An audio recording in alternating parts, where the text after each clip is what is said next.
Halo apa kabar pemirsa TV Parlemen dimanapun Anda berada, berjumpa kembali ini dengan program yang menghadirkan informasi seputar dinamika parlemen di Indonesia, yaitu dari Kompleks Parlemen. Selama 1 jam ke depan, kami akan menghadirkan informasi seputar lembaga legislatif yang ada di Kompleks Parlemen Senayan, yaitu MPR RI, DPR RI, dan juga DPD RI. Bersama saya, Muhammad Nuril Ham, dan kemudian rekan saya. Bersama saya Angga Naktarini pemirsa, dan langsung saja pemirsa, berikut adalah beragam berita yang telah kami himpun dari Kompleks Parlemen.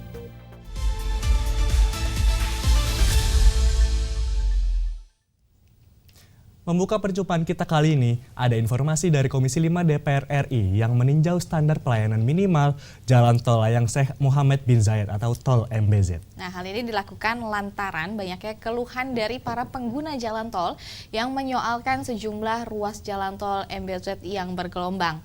Nah, ini dalam tinjauannya Komisi 5 DPR RI menemukan struktur jalan tol MBZ tidak sesuai dengan standar karena terdapat bagian yang tidak rata atau berbumping. Untuk itu, Komisi 5 DPR RI mengingatkan agar Badan Usaha Jalan Tol melakukan pemeliharaan jalan tol secara berkala untuk memastikan SPM jalan tol terpenuhi. Selengkapnya, berikut informasi yang dihimpun tim liputan TVR Parlemen. Banyak pengguna jalan tol Syekh Muhammad bin Zayed atau MBZ mengeluhkan permukaan jalan yang bergelombang atau bumping di sejumlah titik. Terkait itu, Komisi 5 DPR RI meninjau langsung kondisi dan standar pelayanan minimal atau SPM tol MBZ. PUJT dan BPJT diimbau segera membenahi struktur jalan tol MBZ agar tidak membahayakan pengguna jalan tol. Wakil Ketua Komisi 5 DPR RI Andi Iwan Aras menegaskan, SPM di tol MBZ belum terpenuhi dengan baik. Struktur bumping di jalan tol MBZ tidak sesuai standar dan bisa mencelakai pengendara yang sedang melintas dengan kecepatan tinggi. BUJT dan BPJT harus memperhatikan kelayakan sarana prasarana jalan tol secara berkala, mengingat adanya poin pemeliharaan yang tercantum dalam perjanjian kerja yang harus dipenuhi untuk memastikan kelayakan jalan tol. Kementerian PU juga diimbau meningkatkan fungsi pengawasan untuk memastikan setiap proyek pembangunan jalan tol memenuhi syarat yang telah ditentukan. Berharap dari pihak Jasa Marga selaku BUJT-nya dan kemudian dari Badan Pengelola Jalan Tol menjadikan ini sebagai suatu perhatian khusus gitu.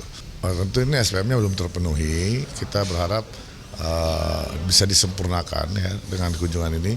Kita memberikan catatan-catatan hal-hal apa yang mesti dibenahi, dan saya kira secara teknis juga oleh pihak BUJT maupun BPJT atau Dirjen Bina Marga sudah bisa mengetahui wilayah-wilayah mana lagi yang masih belum memenuhi syarat untuk SPM tersebut. Nah, kami mendorong bagaimana agar ini bisa segera terantisipasi. Andi Iwan memastikan, Komisi 5 DPR RI berkomitmen terus mengawal pemenuhan SPM dan peningkatan kualitas layanan jalan tol agar masyarakat bisa menikmati perjalanan yang lebih aman dan nyaman. Dari Jawa Barat, Rian Indrayana, TVR Parlemen, melaporkan. Nah, ini Ilham dan juga pemirsa nih, kalau kita lihat apa yang dikritisi oleh Komisi 5 DPR RI tadi sangat mewakili suara dari para pengguna jalan tol MBZ yang menghubungkan antara Jakarta dan juga Cikampek, ya Ham? Benar sekali Anggun, kita harapkan adanya perbaikan standar pelayanan minimal di jalan tol MBZ sehingga para pengguna jalan tol dapat berkendara secara aman dan nyaman. Pemirsa, ada informasi dari Badan Anggaran atau Banggar DPR RI yang meminta pemerintah pusat untuk menyusun grand design baru terkait pembiayaan pegawai pemerintah dengan perjanjian kerja atau P3K. Nah, ini dalam dialog bersama para kepala daerah, kabupaten dan juga kota di Provinsi Sulawesi Tengah, Banggar DPR RI menerima aduan sulitnya daerah untuk memenuhi kewajiban pembayaran gaji P3K. Nah, terkait dengan hal ini, Banggar DPR RI mengungkapkan bahwa banyak pemerintah daerah yang mengalami tekanan fiskal serius akibat pemangkasan dana alokasi umum dari pusat. Untuk itu, Banggar DPR RI meminta agar Kementerian Keuangan dan Kementerian PAN-RB menyusun skema pembiayaan berbasis keadilan fiskal agar tidak memberatkan keuangan daerah. Mari kita simak informasi selengkapnya berikut ini. Badan Anggaran DPR RI menegaskan perlunya pemerintah pusat menyusun grand design baru terkait pembiayaan P3K. Skema saat ini yang membebankan pembayaran gaji dan tunjangan P3K kepada pemerintah daerah telah menjadi beban berat bagi anggaran pendapatan dan belanja daerah. Dalam dialog dengan kepala daerah dari 13 kabupaten dan kota di Sulawesi Tengah, seluruhnya menyampaikan aspirasi serupa, yaitu agar pembayaran gaji dan tunjangan pegawai P3K dikembalikan ke tanggung jawab pemerintah pusat. Langkah ini dinilai akan memberikan ruang fiskal lebih luas bagi Pemda untuk mengelola pembangunan daerah secara mandiri. Anggota Banggar DPR RI Taufan Pawe mengungkapkan banyak pemerintah daerah mengalami tekanan fiskal yang serius karena pemangkasan dana alokasi umum dari pusat. Dalam kondisi tersebut, daerah sulit memenuhi kewajiban pembayaran pegawai P3K tanpa mengganggu anggaran pembangunan dan pelayanan publik. Saya tentu akan menyuarakan bahwa P3K ini harus diberikan perhatian dan kepedulian terkait dengan penggajiannya. Harus dicari desain sebaik mungkin. Kalau kita mendengar tadi kepala-kepala daerah yang ada 13 kabupaten kota di Sulawesi Tengah ini semua menginginkan agar supaya penggajian itu dikembalikan kepada pemerintah pusat dan mereka yakin dengan potensi pendapatan asli daerahnya bisa mandiri dalam mengelola daerahnya. Taufan menyarankan agar Kementerian Keuangan dan Kementerian Pan-RB bekerja sama menyusun skema pembiayaan berbasis keadilan fiskal. Adanya model pembiayaan terpadu di mana pemerintah pusat menanggung sebagian besar beban gaji, sementara Pemda fokus pada peningkatan produktivitas dan kualitas layanan publik. Fajar Ilhami, TVR Parlemen melaporkan. Nah ini kita sambil menunggu-nunggu segera ada skema pembiayaan P3K baru ya Ilham ya. Karena ini memang sangat berdampak bagi seluruh masyarakat Indonesia yang sudah mendapatkan statusnya sebagai P3K. Yang dimana mempertimbangkan kemampuan fiskal masing-masing daerah dan juga agar daerah tidak mengalami kesulitan keuangan. Ya, sepakat sekali Anggun. Dengan begitu, P3K di daerah dapat dipenuhi hak-haknya dan juga pelayanan publik serta pembangunan daerah tetap dapat terlaksana. Beralih ke informasi lainnya pemirsa, datang dari Komisi 12 DPR RI yang menyoroti turunnya pasokan batu bara untuk bahan bakar pembangkit listrik nasional. Dari Komisi 12 DPR RI menilai hal ini disinyalir lantaran produsen batu bara yang lebih memilih menjual batu bara ke pasar ekspor daripada pasar domestik. Nah, untuk itu Komisi 12 DPR RI pun menekankan kembali agar pemerintah menegakkan aturan domestic market obligation atau DMO agar stok batu bara nasional segera terjamin. Lebih lanjut, Komisi 12 DPR RI akan membahas permasalahan stok batu bara dalam negeri ini dengan Kementerian ISDM. Berikut informasinya. Komisi 12 DPR RI mengkritisi ketersediaan stok batu bara yang menurun untuk pembangkit listrik tenaga uap nasional. Ketidakstabilan pasokan batu bara untuk pembangkit listrik nasional disebabkan oleh meningkatnya permintaan global. Wakil Ketua Komisi 12 DPR RI Doni Mariadi Ukon mengungkapkan kekhawatirannya terhadap kecenderungan produsen batu bara yang lebih memilih pasar ekspor. Selisih harga yang jauh lebih menguntungkan di pasar internasional menjadi penyebabnya. Alhasil, ketersediaan batu bara untuk keperluan energi dalam negeri atau domestic market obligation atau DMO menjadi terganggu. Ada kolaborasi antara di dalam perusahaan ini memang memiliki tambang juga sendiri. Nah, yang dipikirkan adalah industri-industri listrik yang lain, yang PLTU lain yang tidak memiliki batu bara. Nah, ini yang paling bahaya. Mereka stok 3-4 hari yang akan memungkinkan juga akan nol stoknya. Karena keberadaan dari batu bara ini yang hari ini harga mungkin sekarang masih lebih tinggi untuk diekspor. Nah, bahan batu baranya diekspor lebih menguntungkan bagi mereka yang menggunakan diekspor daripada menggunakan DMO bagi kebutuhan energi di dalam negeri. Nah, ini saya pikir untuk ditekankan kepada pemerintah juga untuk kita lebih fokus kepada keberadaan dari batu bara ini sendiri dengan program-programnya bagaimana supaya keberadaan stok batu bara pada para PLTU yang ada di nasional ini secara nasional betul-betul keberadaannya stockpile-nya siap untuk dalam waktu yang cukup panjang. Jaminan stok batu bara dalam waktu panjang di setiap PLTU berdampak positif untuk mencegah terjadinya krisis energi dan pemadaman listrik berkala. Persoalan ini rencananya akan dibahas lebih lanjut oleh Komisi 12 DPR RI bersama kementerian terkait. Dari Cirebon, Jawa Barat, Vincent Aldi, TVR Parlemen melaporkan. Ilham, kalau melihat yang sedang berjalan ini sebenarnya ya aturan domestic market obligation atau DMO ini itu sudah bagus banget karena di mana ini menilai 25% dari total produksi batu bara ini untuk pasar domestik. Ya, setuju sekali Anggun. Semoga ke depannya ya pemerintah dapat menegakkan aturan DMO ini agar dapat terrealisasikan secara merata sehingga ketersediaan batu bara untuk pembangkit listrik nasional terjamin. Nah baik pemirsa, usai jeda berikut akan kami hadirkan informasi seputar Dewan Perwakilan Daerah atau DPD RI. Untuk itu jangan kemana-mana, tetaplah di TVR Parlemen.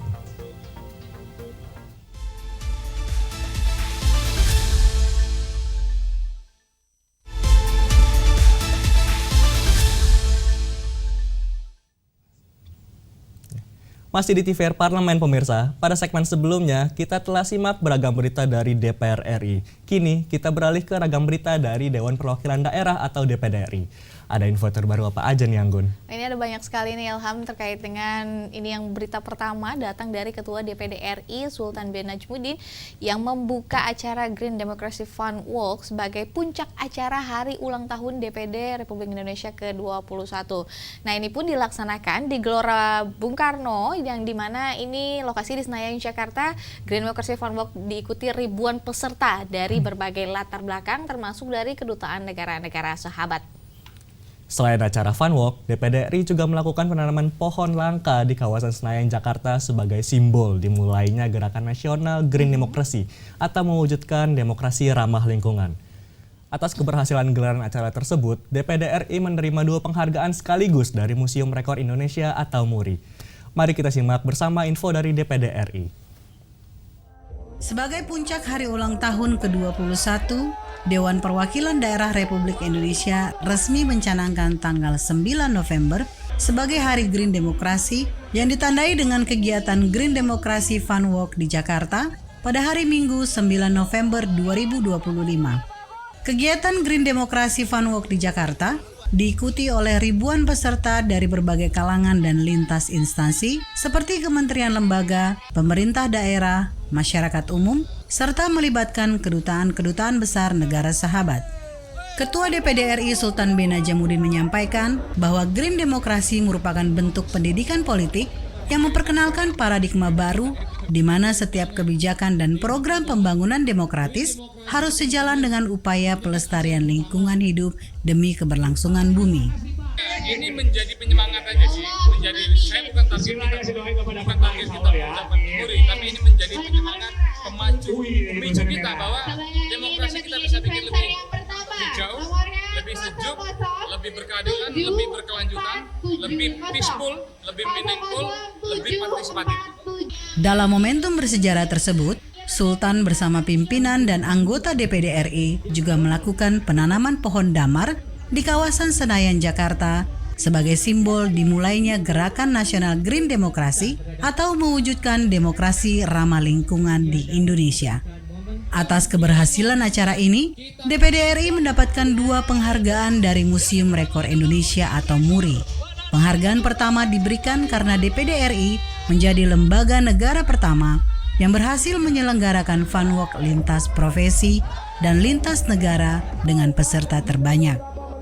Dan penghargaan kedua diberikan atas perannya dalam menginisiasi kegiatan penanaman vegetasi alami di berbagai daerah, termasuk pelestarian pohon damar dan tanaman langka lainnya. Tere Parhusip, Mujiono, Tim Liputan DPD RI melaporkan dari Senayan, Jakarta. Seru sekali acaranya ya Anggun. Melalui pencanangan Green Demokrasi ini, DPD RI ingin mengajak semua elemen bangsa untuk berjuang mencapai tujuan nasional dengan cara yang berbudaya dan ramah lingkungan. Nah ini kalau kita ucapkan selamat atas 2 rekor MURI yang didapatkan oleh DPD RI, semoga DPD RI semakin berperan aktif bagi kemajuan daerah Ilham. Ya. Nah, pemirsa kita langsung beralih ke informasi selanjutnya datang dari Komite 3 DPD RI yang mengadakan rapat kerja dengan Menteri Pendidikan Tinggi, Sains dan Teknologi. Dalam rapat tersebut, Komite 3 DPR RI membahas revisi Undang-Undang Sistem Pendidikan Nasional dan Program Sekolah Unggulan Garuda. DPD RI juga mengapresiasi langkah pemerintah Presiden Prabowo Subianto yang meningkatkan anggaran pendidikan tahun 2026. Nah, selain itu, revisi Undang-Undang Sisdiknas ini, pemirsa, nantinya akan menyatukan 3 undang-undang di bidang pendidikan untuk membentuk sistem pendidikan nasional yang lebih terintegrasi. Dan berikut informasi yang dihimpun dari DPD RI. Komite 3 Dewan Perwakilan Daerah Republik Indonesia menggelar rapat kerja bersama Kementerian Pendidikan Tinggi, Sains dan Teknologi atau Kemendikti-Saintek RI di Kompleks Parlemen Senayan, Jakarta, membahas revisi Undang-Undang Sistem Pendidikan Nasional atau UU Sisdiknas dan Program Sekolah Unggulan Garuda. Komite 3 DPD RI melihat bahwa kolaborasi antara DPD RI dan Kemendikti-Saintek merupakan langkah strategis dalam mewujudkan pemerataan serta peningkatan kualitas pendidikan nasional. Terkait dengan revisi RUU Sisdiknas, saya harap mungkin kita konsen juga di penanggalan. Kalau penganggaran negeri kan APBN. Kita harap untuk anggaran itu di APBD kan. Jadi semua PTS di daerah itu tidak lagi mengajukan proposal permohonan untuk bantuan, tapi sudah wajib atau kewajiban pemerintah untuk mengalokasikan anggaran bagi semua perguruan tinggi di daerah. Komite 3 juga mengapresiasi kebijakan pemerintah Presiden Prabowo Subianto yang meningkatkan anggaran pendidikan secara signifikan pada periode ini.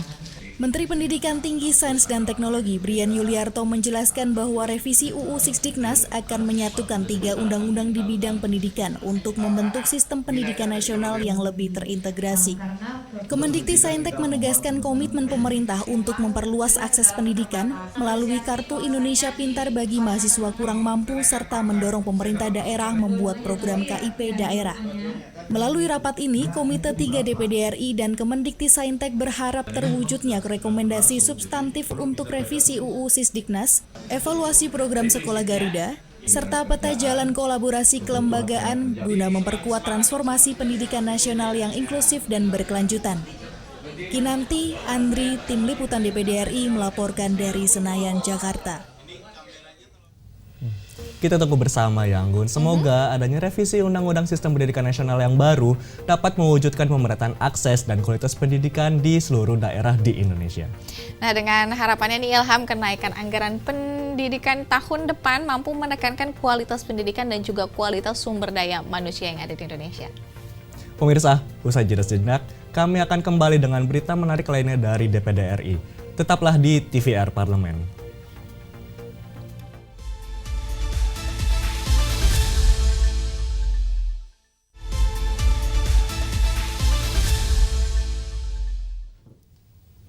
Masih di TVR Parlemen pemirsa, dan informasi berikutnya datang dari pimpinan DPD RI yang menerima audiensi dari Asosiasi Kepala Desa Seluruh Indonesia atau AKSI.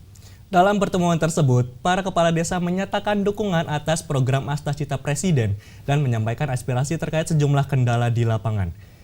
Aspirasi tersebut diantaranya terkait program Koperasi Desa Merah Putih dan pelaksanaan makan bergizi gratis di daerah. Nah, terkait dengan aspirasi tersebut nih pemirsa, DPD RI akan mendorong pemerintah pusat melakukan pelibatan aktif perangkat desa dalam program makanan bergizi gratis ini dan Koperasi Desa Merah Putih. Selengkapnya berikut informasi yang dihimpun dari DPD RI. Dewan Perwakilan Daerah Republik Indonesia menerima audiensi dari Asosiasi Kepala Desa Seluruh Indonesia atau AKSI. Pertemuan ini membahas berbagai usulan dan aspirasi terkait penguatan peran desa dalam pembangunan nasional. Dalam pertemuan tersebut, Ketua DPD RI Sultan Bahtiar Najamuddin bersama pimpinan Komite 1 DPD RI mencatat sejumlah aspirasi penting dari para kepala desa yang hadir. Menurutnya, desa merupakan struktur pemerintahan terdepan yang memiliki peran strategis dalam pembangunan daerah dan peningkatan kesejahteraan masyarakat. Satu yang saya catat tadi, bagaimana mendorong agar eksekutif atau pemerintah segera mempercepat PP terkait dengan Undang-Undang Nomor 3 2024 ya, yang ada dana konservasi, desa dan lain-lain. Itu pasti standing kita jelas kita dorong dan kita.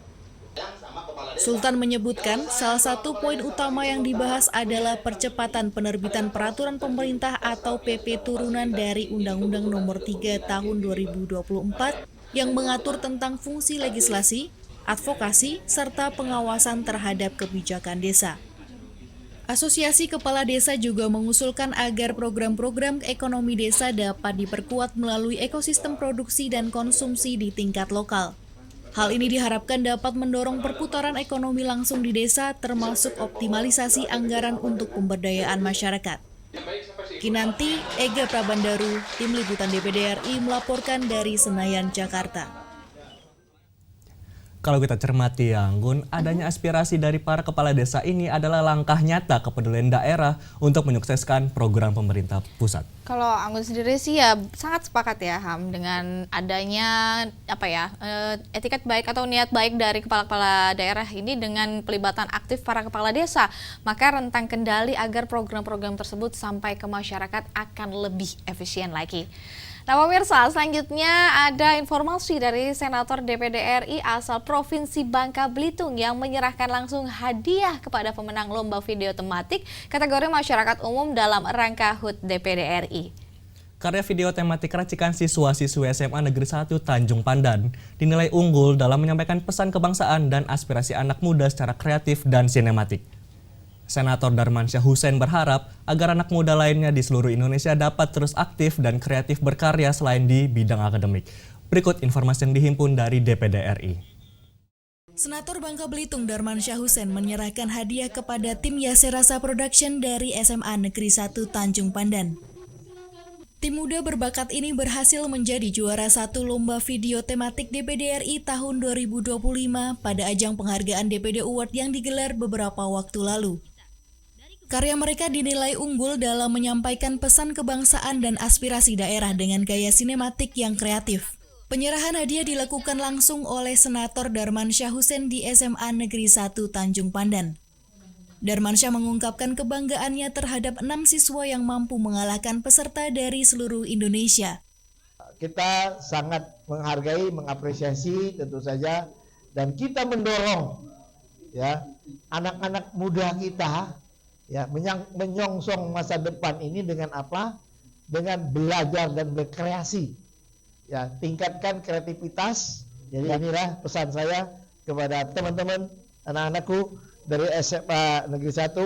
Ia berharap prestasi ini menjadi inspirasi bagi anak muda untuk terus berkarya dan menjunjung tinggi nilai kreativitas. Kepala Sekolah SMA Negeri 1 Tanjung Pandan Jantimala turut mengungkapkan rasa bangganya atas prestasi muridnya yang mampu berkompetisi di ajang nasional. Sementara pelajar bernama Reval selaku perwakilan dari Yaserasa Production mengaku bangga atas kemenangan timnya yang dapat mengalahkan peserta profesional dan hanya membutuhkan waktu 1 minggu untuk menyelesaikan video tersebut. Dari Tanjung Pandan, Provinsi Bangka Belitung, tim Yaserasa Production membuktikan bahwa kreativitas anak muda dapat mengharumkan nama daerah dan Indonesia. Kinanti, Adi Nugroho, Fandi Triprayogo, Tim Liputan DPD RI melaporkan dari Belitung. Aduh, menarik sekali ya Ilham, di mana anak-anak muda asal Tanjung Pandan ini ternyata super kreatif ini dengan segala keterbatasan sumber daya mampu mengalahkan peserta lomba video tematik dari seluruh Indonesia. Nah, di kategori masyarakat umum ini. Ya, betul sekali Anggun. Semoga semakin banyak anak muda daerah yang terpacu semangatnya untuk berkreasi dan berprestasi baik dalam akademik maupun non-akademik. Nah, baik pemirsa, kami akan jeda sejenak, namun jangan kemana-mana, karena usai jeda ini akan kami hadirkan kembali informasi seputar Dewan Perwakilan Rakyat atau DPR RI. Sesaat lagi, tetaplah di TVR Parlemen.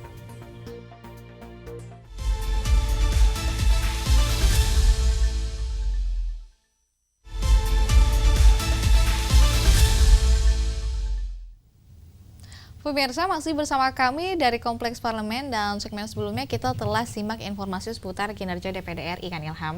Nah kali ini kita akan kembali membahas informasi seputar kinerja dari DPR RI.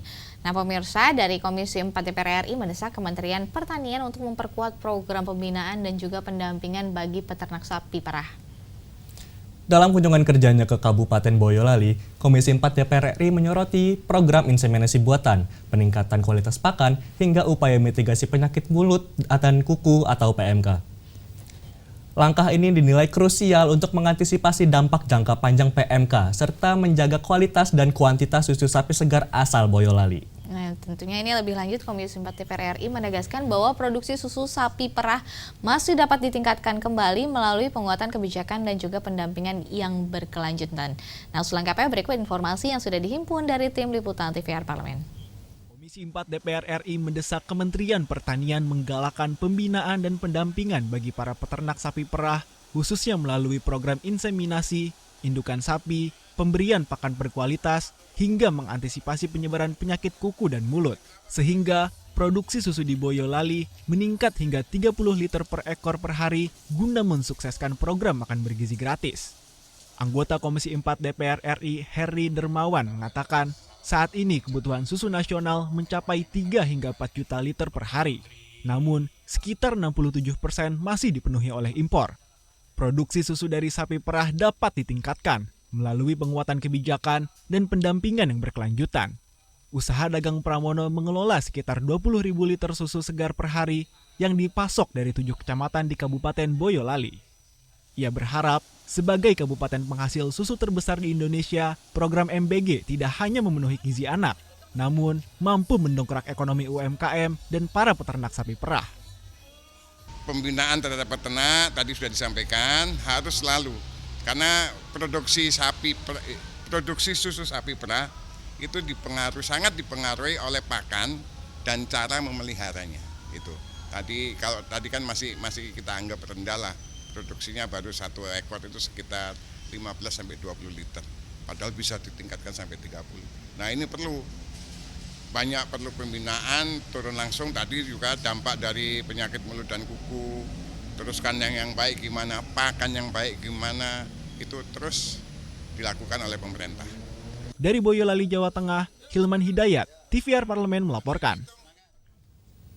Ya, kita harapkan semoga masukan dari Komisi 4 DPR RI ini dapat menjadi tonggak baru bagi kemajuan sektor peternakan sapi perah di Boyolali ya, Anggun ya. Ya benar banget Ilham, karena ini pendampingan intensif dari pemerintah ini penting untuk menjamin kesejahteraan peternakan serta memenuhi target produksi susu nasional. Baik pemirsa, kita akan beralih ke informasi selanjutnya, di mana ada Badan Legislasi atau Balik DPR RI yang menerima masukan dari Koalisi Masyarakat Sipil. Ini terkait dengan penyusunan rancangan Undang-Undang Masyarakat Adat. Ketua Balik DPR RI menyatakan, rancangan Undang-Undang Masyarakat Adat tidak hanya memberikan kepastian hukum semata, tapi juga menjamin kelestarian nilai-nilai adat di Indonesia. Balik DPR RI juga menyoroti keterkaitan antara RUU Masyarakat Adat dengan konsep restoratif justice yang diatur dalam KUHP baru. Berikut liputan selengkapnya. Badan Legislasi atau Balik DPR RI menerima masukan dari Koalisi Masyarakat Sipil terkait rancangan undang-undang atau RUU Masyarakat Adat. Pembahasan RUU tentang masyarakat adat bukan hanya bertujuan untuk memberikan kepastian hukum, tetapi juga menjamin kelestarian adat, martabat, serta pengakuan terhadap eksistensi masyarakat adat di Indonesia. Ketua Balik DPR RI Bob Hasan menilai, RUU Masyarakat Adat menjadi ruang untuk memastikan adat tetap lestari dan dihormati sebagai bagian dari identitas bangsa.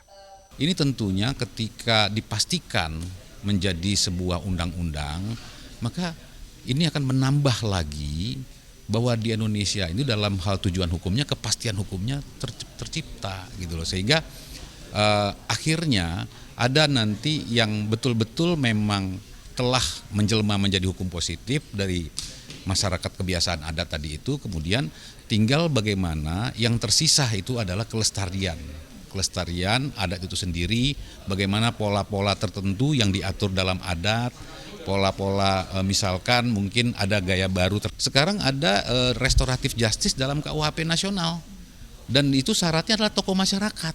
Dan tokoh masyarakat sudah barang pasti ketika ada pengakuan adat, dari situ siapa yang menjadi tokohnya, disitulah yang menjadi representasi untuk penyelesaian mediasi non-panel, penyelesaian masalah dengan pendekatan pemulihan keadaan yang tentunya dibijaksanakan atau dibijaksanaki oleh pihak tokoh masyarakat yang latar belakangnya adalah sebagai tokoh masyarakat adat. Seperti itu. Bondan dan Adila, TVR Parlemen melaporkan. Ya, kita harapkan pembahasan RUU Masyarakat Adat ini dapat menjamin perlindungan hukum bagi hak-hak komunitas masyarakat adat. Nah ini terkait dengan hal ini aku setuju banget nih Ilham, karena regulasi ini diharapkan dapat menjadi payung hukum yang kuat untuk melestarikan tradisi dan juga kearifan lokal. Pemirsa, kita akan membahas informasi selanjutnya, ini datang dari Mahkamah Kehormatan Dewan atau MKD DPR RI yang menggelar sidang dengan perkara tanpa pengaduan terkait dengan dana reses. Dalam sidang tersebut, Mahkamah Kehormatan Dewan memutuskan agar Sekretariat Jenderal DPR RI memotong anggaran reses DPR RI. Hal ini dilakukan untuk menyikapi aspirasi di masyarakat dan mencegah terjadinya penyalahgunaan dana reses. Nah, tentunya ini lebih lanjut, MKD DPR RI menyatakan agar dana reses ini harus mengedepankan efektivitas agar dapat menjawab kebutuhan masyarakat di daerah pemilihannya. Dan selengkap berikut informasi yang dihimpun dari Kompleks Parlemen. Melakukan gelar sidang perkara tanpa adanya pengaduan dari pihak lain, Mahkamah Kehormatan Dewan memutuskan untuk memotong anggaran reses DPR RI menjadi 22 titik. MKD meminta Kesekjenan DPR RI segera melaksanakan amar putusan tersebut, mengingat dana reses harus mengedepankan efektivitas dan transparansi. Dalam pembacaan amar putusan, Wakil Ketua MKD DPR RI, Adang Darajatun menegaskan, sebagai lembaga yang bertugas menjaga kehormatan, keluhuran, martabat, dan citra DPR RI, Mahkamah Kehormatan Dewan memandang perlu melakukan pencegahan dan pengawasan terhadap penggunaan dana reses anggota DPR RI. Bahwa mengingat dinamika yang terjadi tentang dana reses yang dilakukan oleh anggota tahun 2025, MKD merasa perlu untuk melakukan pengawasan. Dengan ini, Mahkamah Kehormatan Dewan memutuskan meminta kepada Kesekjenan untuk memotong anggaran reses DPR RI menjadi 22 titik.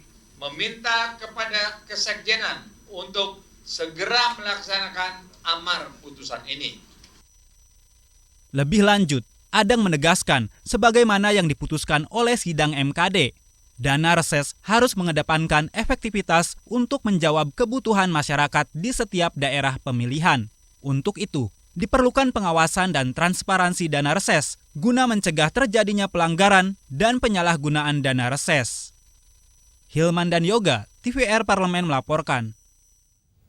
Keputusan Mahkamah Kehormatan Dewan untuk memotong dana reses ini menjadi bukti ya Anggun, kalau DPR RI mendengarkan aspirasi masyarakat dan terus berupaya untuk meningkatkan kinerjanya. Ya benar banget Ilham, karena kita harapkan DPR RI ini dapat lebih maksimal ya dalam menyerap aspirasi masyarakat sehingga dapat memperjuangkan kepentingan rakyat baik dalam melaksanakan kinerja legislasi, anggaran maupun juga pengawasan.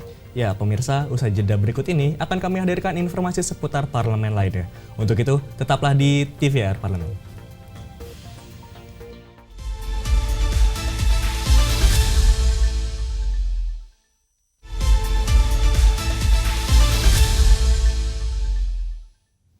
Masih dari Kompleks Parlemen, pemirsa, ini terkait dengan Komisi 1 DPR RI bersama Badan Kerjasama Antar Parlemen DPR RI menerima kunjungan dari Menteri Luar Negeri Kroasia. Wakil Ketua Komisi 1 DPR RI menyambut komitmen Kroasia untuk menjadikan Indonesia sebagai mitra strategis di kawasan Asia Tenggara. Komisi 1 DPR RI juga menyatakan pertemuan tersebut membahas penguatan kerjasama antar kedua negara di berbagai sektor seperti misalnya bidang pertahanan, pertanian, logistik, dan juga investasi. Nah, terkait ini, selain itu pemirsa, pertemuan tersebut juga membahas peluang kerjasama bisnis produk halal antar kedua negara. Nah, selengkapnya berikut informasi dari Kompleks Parlemen. Menerima kunjungan Menteri Luar Negeri Kroasia, Gordan Grek Ramdan, Komisi 1 bersama GKSP BKSAP DPR RI membahas sejumlah isu strategis antar kedua negara. Wakil Ketua Komisi 1 DPR RI, Budi Satrio Jiwandono, menyambut baik komitmen Kroasia dalam mempererat kerjasama dengan Indonesia di berbagai sektor, di antaranya pertahanan, pertanian, hingga logistik dan investasi. Pertemuan singkat ini mencerminkan komitmen Kroasia terhadap Indonesia sebagai mitra strategis di kawasan Asia Tenggara, sehingga hubungan bilateral antar kedua negara sangat potensial untuk terus dikembangkan. Intinya kita sangat bahagia bahwa Indonesia semakin hari memang sangat-sangat diperhitungkan dan dipandang. Sangat besar juga harapan Kroasia mendatangkan hubungan investasi, dagang yang lebih erat lagi bersama Indonesia. Kita melihat ini sebuah hubungan yang sangat baik, sangat dalam dan strategis. Mengingat Kroasia salah satu negara Eropa dan juga pintu masuk ke Eropa secara geografis, secara logistik. Jadi ini bisa menjadi hubungan kerjasama yang sangat baik antar dua negara. Dan Menteri Luar Negeri tadi mengemukakan harapan pemerintah Kroasia terkait hubungannya dengan Indonesia ke depan, sektor-sektor strategis yang bisa dijadikan tempat kerjasama antara dua negara. Itu jadi kami dari Komisi 1 maupun dari GKSP juga menyambut sangat baik.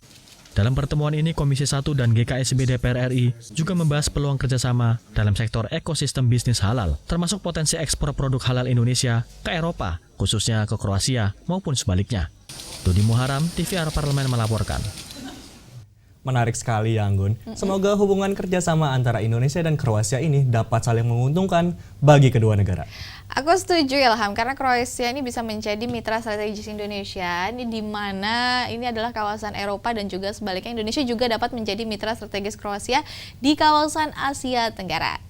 Pemirsa, kita akan beralihkan informasi selanjutnya. Ini datang dari Komisi 10 DPR RI yang melakukan kunjungan kerja ke Politeknik Negeri Batam untuk menyoroti isi terkait dengan isu lulusan pendidikan vokasi yang belum diakui setara. Komisi 10 DPR RI juga menegaskan perlunya regulasi turunan yang membuat pengakuan terhadap lulusan vokasi agar setara di persaingan dunia usaha. Kunjungan ini kemudian juga sekaligus menjadi wadah untuk menyerap aspirasi terkait penyusunan revisi Undang-Undang Sistem Pendidikan Nasional. Berikut informasi selengkapnya. Pendidikan vokasi dinilai masih belum memperoleh pengakuan yang setara dengan pendidikan akademik dalam persaingan dunia kerja. Dalam kunjungan kerja ke Politeknik Negeri Batam, anggota Komisi 10 DPR RI, Abdul Fikri Fakih, menegaskan perlunya rekognisi yang lebih adil terhadap lulusan vokasi. Pengakuan terhadap lulusan vokasi dan tenaga kerja dari jalur pendidikan terapan perlu diatur dalam peraturan turunan seperti peraturan pemerintah atau keputusan menteri. Pasalnya, selama ini ada beberapa kompetensi lulusan vokasi yang belum dihargai sepenuhnya oleh dunia kerja. Dari pertemuan ini adalah satu, banyaknya masukan tentang pendidikan vokasi. Pendidikan vokasi itu mereka mengeluh, jadi kompetensi-kompetensi tertentu yang sudah dicapai oleh nakes itu tidak dihargai, belum dihargai. Nah ini nanti kami minta masukan lebih rinci, sungguh pun mungkin nanti tidak semua diakomodasi dalam undang-undang, tapi masukan ini nanti menjadi dasar untuk pintu payungnya nanti dinormakan di undang-undang seperti apa, yang selanjutnya nanti tidak seluruhnya secara teknis juga diatur di undang-undang ini, tetapi nanti mungkin diatur dengan regulasi turunannya seperti PP atau Permen Dikdas atau Permen Dikti atau Permen Dikbud. Aspirasi dari perguruan tinggi dan politeknik di Kepulauan Riau akan menjadi bahan penting bagi Komisi 10 DPR RI dalam penyusunan revisi Undang-Undang Sisdiknas. DPR masih membuka ruang masukan dari berbagai pihak agar rancangan kebijakan yang akan dihasilkan mampu menjawab tantangan dunia kerja. Dari Batam, Kepulauan Riau, Nur Fuad, TVR Parlemen melaporkan. Nah, pemirsa, ini kita harapkan semoga lulusan pendidikan vokasi dapat memperoleh pengakuan kesetaraan di dunia kerja. Iya, Ilham ya? Ya, betul sekali, Anggun. Masukan-masukan dari berbagai stakeholder terkait dunia pendidikan ini menjadi sangat penting agar produk regulasi yang dihasilkan dapat menjawab kebutuhan masyarakat. Selanjutnya, pemirsa, ada informasi dari Komisi 6 DPR RI yang mendukung program Koperasi Merah Putih agar dapat mendorong pertumbuhan ekonomi desa. Nah, ini Wakil Ketua Komisi 6 DPR RI menyatakan bahwa program Koperasi Desa Merah Putih bertujuan untuk pemerataan pembangunan dan juga memastikan agar ekonomi desa bertumbuh.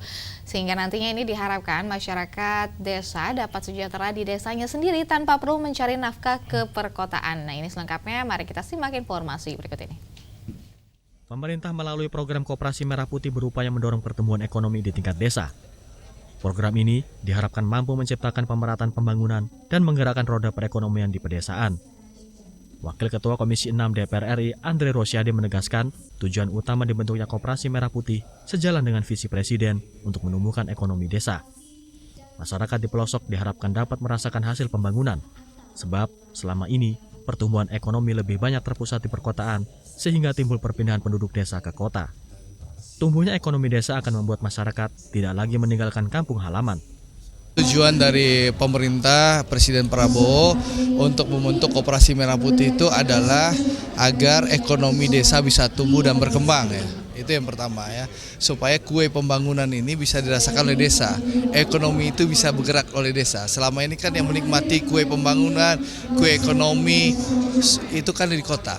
Sehingga banyak orang desa yang berbondong-bondong melakukan perpindahan dari desa ke kota. Nah, harapannya dengan Koperasi Merah Putih itu adanya pemerataan pertumbuhan ekonomi, adanya pemerataan pembangunan, dan juga memastikan ekonomi juga tumbuh dan berkembang di desa, sehingga tidak perlu lagi orang desa yang berangkat datang ke kota. Tapi kalau perlu dengan ekonomi tumbuh di desa, perputaran uangnya ada di desa, bahkan orang desa yang sekolah ke kota bisa kembali ke desa.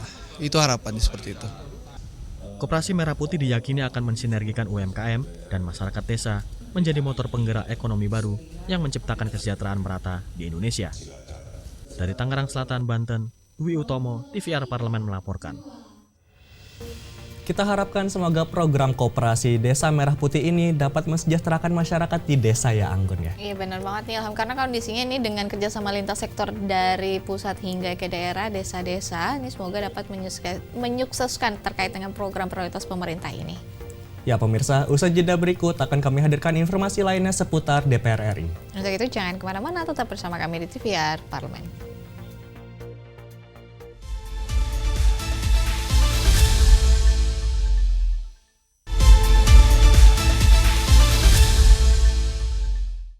Masih dari Kompleks Parlemen pemirsa, kali ini ada informasi datang dari Komisi 8 DPR RI yang mendesak Kementerian Haji dan Umroh untuk melakukan evaluasi menyeluruh atas sistem pelayanan haji.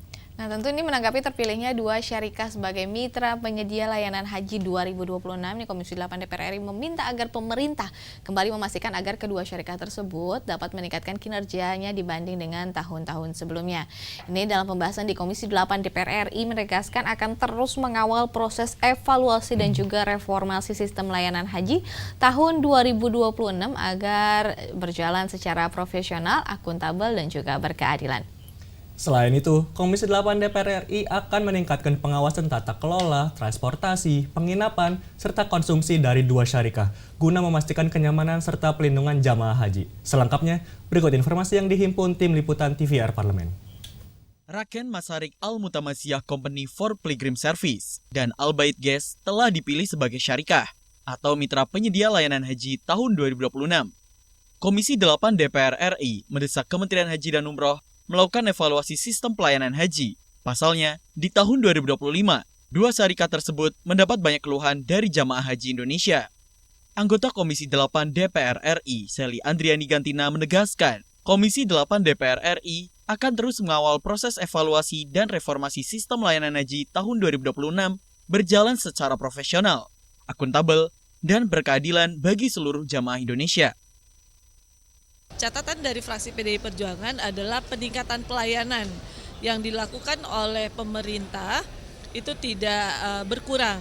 Dan yang menjadi catatan kami adalah 2 syarikah yang sudah ditetapkan oleh pemerintah ini betul-betul tidak melakukan one prestasi, karena dua syarikah kemarin ini adalah syarikah yang sudah pernah melaksanakan dan pernah ada catatan buruk, dan tentu saja menjadi pengawasan dari semua pihak, termasuk dari DPR, termasuk juga dari pihak-pihak yang menjadi ikut keterlibatan di dalam pelaksanaan nanti. Sally berharap penerapan kebijakan 1 embarkasi 1 syarikah dapat meminimalisir persoalan keberangkatan jamaah, mengingat saat penyelenggaraan tahun 2025, setiap embarkasi dilayani dengan multi syarikah menimbulkan keluhan terhadap kebutuhan calon jamaah haji Indonesia. Hilman dan Fitian, TVR Parlemen, melaporkan. Kita harapkan kedua mitra penyedia layanan haji tahun 2026 yang telah ditunjuk dapat menunjukkan pelayanan yang terbaik untuk jemaah haji 2026. Setuju Anggun? Benar Bang Ilham, karena ini kondisinya apalagi dengan dipisahnya urusan haji dan juga kementerian tersendiri, ini semoga dapat lebih fokus untuk mengelola urusan haji ini dan juga lebih baik dari tahun-tahun sebelumnya. Pemirsa, kita beralih terhadap informasi selanjutnya ini dari Badan Kerjasama Antar Parlemen DPR RI yang terus menjadi garda terdepan dalam menyuarakan kemerdekaan Palestina. Badan Kerjasama Antar Parlemen atau BKSAP DPR RI menggelar event Asia Pacific Dialogue for Palestine dengan berkolaborasi dengan Majelis Ulama Indonesia dan Palestina Research Center. Ketua BKSAP DPR RI menyatakan forum ini merupakan wadah kerjasama lintas sektor untuk mendeklarasikan dukungan Indonesia terhadap kemerdekaan Palestina. Terkait hal ini, Wakil Ketua MPR RI yang hadir juga menyatakan pentingnya pendekatan diplomasi berbasis data dan juga penelitian, di mana di tengah banjirnya informasi yang tidak dapat dibuktikan kebenarannya. Lantas, ini informasi selengkapnya dari Kompleks Parlemen. BKSAP DPR RI bersama MPR RI menggelar forum kolaborasi dengan Majelis Ulama Indonesia dan Palestine Research Center bertajuk Asia Pacific Dialogue for Palestine untuk memperkuat dukungan terhadap kemerdekaan Palestina. Ketua BKSAP DPR RI Mardani Alisera menegaskan kegiatan ini merupakan komitmen parlemen dalam membangun diplomasi berbasis riset dan kerjasama lintas sektor. DPR bisa menjadi tempat untuk melaksanakan event menunjukkan komitmen kita membantu Palestina. Terhadap produk dari keduanya, kami menyatakan siap untuk terus berkolaborasi dan tentu ini menjadi bahan masukan bagi kami dalam fora internasional untuk memasukkan klausul-klausul yang lebih rigid, spesifik, dan implementasinya kuat. Sementara itu, Wakil Ketua MPR RI Hidayat Nur Wahid menyoroti pentingnya pendekatan diplomasi berbasis data dan penelitian ilmiah. Menurutnya, di tengah derasnya arus disinformasi global tentang konflik Palestina, riset akademik dapat menjadi landasan kuat dalam membangun narasi objektif dan berimbang di forum internasional. Penting kan, karena dengan sesungguhnya kejahatan dan atau kebohongan yang dikembangkan Israel tidak harus dilawan dengan kejahatan yang lain, tapi dilawan dengan data, dengan fakta ilmiah, dengan rasionalitas, dan itulah yang selama ini dikerjakan oleh komunitas-komunitas yang membela Palestina. Bahkan itu yang dicontohkan oleh perlawanan Palestina. Gaza melalui Hamasnya memberikan bukti bahwa mereka jujur. Adila dan Kristio, TVR Parlemen melaporkan. Ya, kalau kita lihat ya Anggun ya, PKSAP DPR RI selama ini sangat lantang dalam menyuarakan kemerdekaan saudara-saudara kita di Palestina. Terkait dengan forum dialog ini, Ilham, ini ternyata diselenggarakan PKSAP DPR RI tadi menjadi bukti nyata di mana DPR RI terus mengawal agar Palestina menjadi negara merdeka dan tidak ditindas oleh Israel. Kita bersepakat ya. Nah, kita akan beralih ke berita selanjutnya. Ini ada informasi dari gelaran Parlemen Remaja 2025 yang kembali diselenggarakan oleh DPR RI. Usai seleksi ketat dari 8.000 lebih pendaftar, terpilih 140 pelajar dari seluruh Indonesia untuk mengikuti Parlemen Remaja 2025. Peserta Parlemen Remaja ini menjalani serangkaian kegiatan untuk keparlemenan untuk merasakan simulasi bekerja sebagai anggota DPR RI. Nah, ini terkait dengan anggota Komisi 10 DPR RI ini mengapresiasi pelaksanaan Parlemen Remaja ini, pemirsa, yang menjadi wadah edukatif untuk menumbuhkan minat generasi muda Indonesia terhadap dunia politik. Nah, terkait informasinya ini dia selengkapnya. Setelah melalui seleksi ketat dari 8.000 lebih pendaftar dari seluruh Indonesia, sebanyak 140 perwakilan pelajar terpilih untuk mengikuti kegiatan Parlemen Remaja 2025 di Gria Sabah DPR RI Kopo, Jawa Barat untuk mendapatkan pengalaman langsung menjalankan kegiatan keparlemenan dengan tema pembahasan tahun ini yaitu Generasi Pembaru Energi untuk Indonesia Bebas Emisi. Anggota Komisi 10 DPR RI Deni Cagur mengapresiasi pelaksanaan Parlemen Remaja 2025 karena dapat menjadi wadah edukatif dalam menumbuhkan minat politik dan semangat kebangsaan di kalangan generasi muda Indonesia. Ia menilai kegiatan Parlemen Remaja bukan hanya memperkenalkan mekanisme kerja di DPR RI, tetapi juga dapat menjadi ruang inspiratif dalam menumbuhkan minat terhadap dunia politik. Mereka akan benar-benar merasakan bagaimana tugas, pekerjaan, dan tanggung jawab menjadi seorang anggota DPR. Tadi saya lihat luar biasa pembagian, ada ketua komisi, ada perwakilan pemerintah, ada juga anggota-anggota komisi. Jadi benar-benar kegiatan yang mereka laksanakan seperti kegiatan kita DPR. Semoga ini dapat menginspirasi teman-teman semua untuk menjadi lebih paham, lebih tahu, lebih mengerti tentang tugas legislatif. Sukses terus buat 140 anak-anak hebat. Selain itu, Deni Cagur berharap semakin banyak generasi muda yang tertarik mempelajari politik secara sehat dan konstruktif akan mendorong keterlibatan langsung dari generasi muda dalam memahami proses kebijakan publik. Ferdian dan Julian, TVR Parlemen melaporkan. Sebagai informasi ini pemirsa, Parlemen Remaja ini adalah kegiatan yang rutin diadakan di DPR RI untuk meningkatkan pemahaman remaja Indonesia tentang proses pembuatan kebijakan publik di parlemen dan juga proses demokrasi di Indonesia. Ya, menarik sekali Anggun. Kita harapkan anak-anak muda bangsa dapat melek politik ya. Tidak hanya mengikuti tren, tapi juga paham isu-isu strategis dan penting yang terjadi di negara kita. Nah pemirsa, informasi seputar Parlemen Remaja tadi sekaligus mengakhiri perjumpaan kita kali ini, di mana mewakili segenap kru TVR Parlemen dan Sekjen DPD RI yang bertugas, saya Anggun Oktarini dan juga rekan saya Muhammad Nur Ilham, pamit undur diri dari hadapan Anda. Jangan lupa saksikan episode berikutnya yang membahas informasi akurat dan terpercaya seputar MPR RI, DPR RI, dan DPD RI. Hanya dari Kompleks Parlemen.